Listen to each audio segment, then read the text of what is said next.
Good day, students. I am Miss Algin Almonte, your teacher in oral communication. So today we are going to discuss about the functions of communication.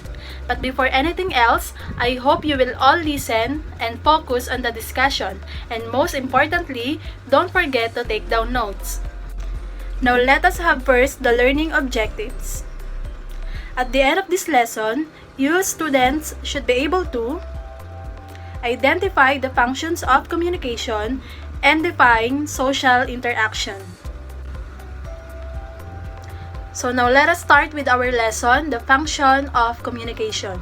So we all know that communication plays a vital role in every person's life. It is a human activity that we do every day.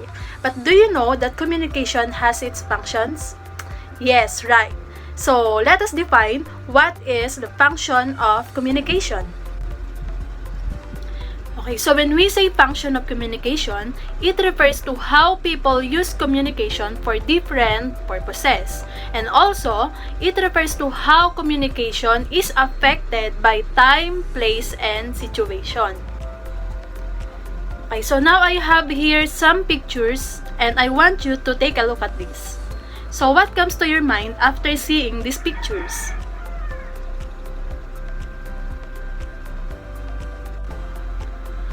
Okay, nice guess. So the reason why I showed you these pictures is because it is connected with our topic for today, which is one of the functions of communication.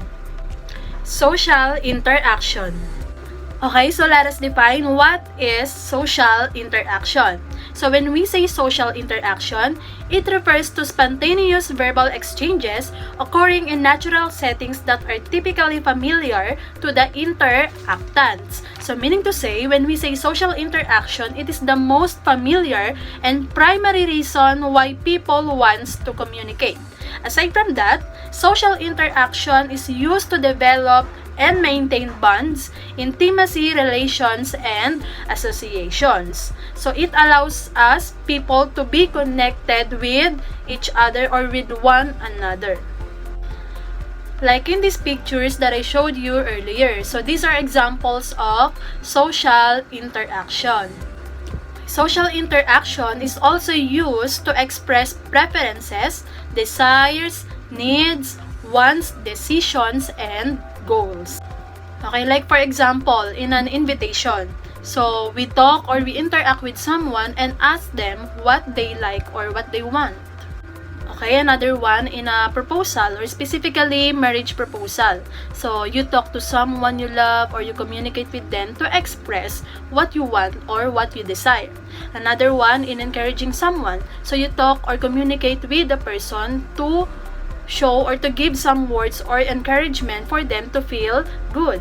Social interaction is also used for giving and getting information. Examples, in a classroom discussion and in a meeting. So in a classroom discussion, there is a social interaction because there is communication between the teacher and the students. So the teacher who gives the information and the students who get the information or vice versa. As well as in the meeting, there is a social interaction because there is also communication among the participants of the meeting. Social interaction gives pleasure and entertainment.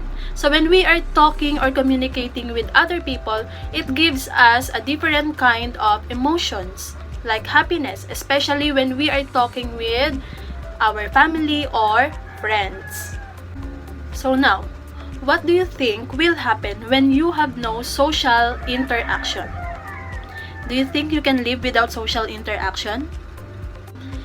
It is said that a person who has no social interaction can lead to feelings of loneliness, fear of others, or negative self-esteem because a lack of human contact can damage our mental health.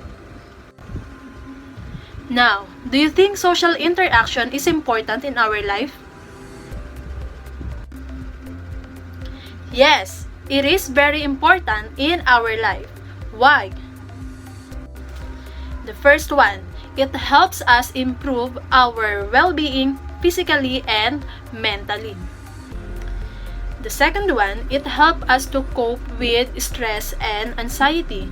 And also, it let us share our thoughts, problems, and express our feelings. And the last one, social interaction helps us to know that we are valued as a person and help us to forget the negative aspect of our lives, especially if we are talking to the person we love, like your family, friends, husband, wife, boyfriend, or girlfriend. And because of that, you will feel connected to the world or to the people, and it will increase your sense of belonging. Now, let us have an activity. So, I want you to answer these following questions in your module. Number 1. What are your first instances of social interactions? Describe each instance briefly. Number 2. What social circles have you been part of since you were young? Tell something about it. And number 3, which social interactions require you to be more formal and therefore less familiar? Explain. And that's all for today. Thank you for listening, and I hope you learned from our lesson. Goodbye!